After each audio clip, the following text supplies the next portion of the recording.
này này nhưng mà thay sô cô la được by with clay ok na là dân miền bọt nào hai là bội tòng là dân mà phơi sô cô la được by academia hai những chỗ ông nhung cả là này giờ tụi mình muốn đi cái miền ta nè khi trong mình phơi nhom với nhom thơ ta này cùng có tên gì cái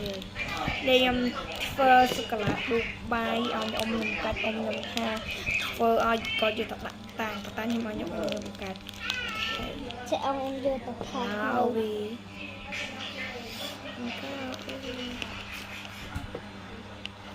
thơ phết phà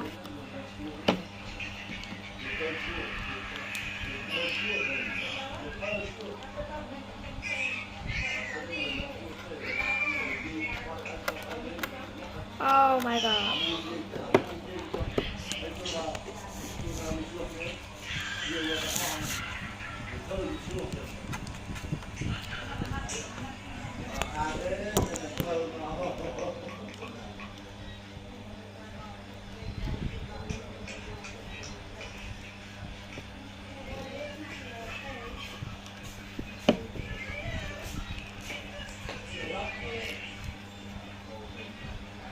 sao cho nó chặt cho ba nữa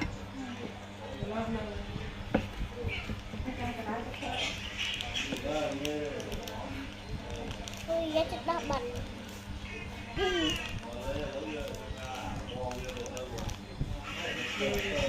dia ban rụp rê hè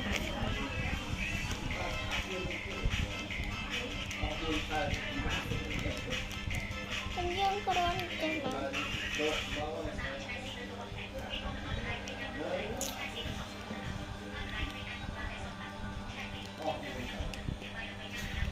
lão giờ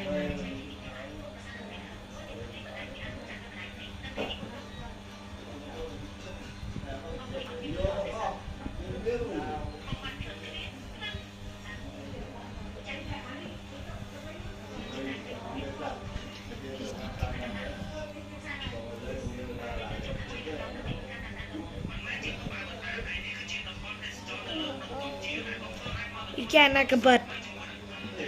lươn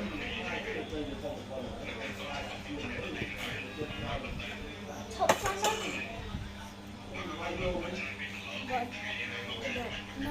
bật ông má sao giờ nè chân nó đâu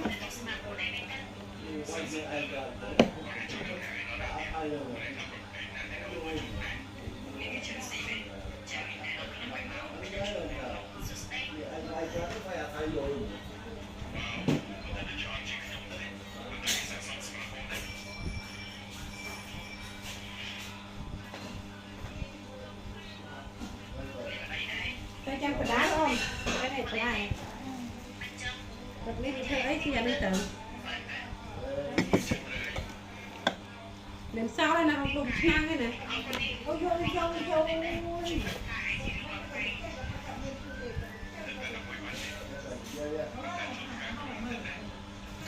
khi như ban sô cô la được by sẽ ra cho ta gosh so delicious go away sis anh đặt mà các bạn đi anh phải bật chết đặt tê cùng thọt nó mà nè nó nhẹ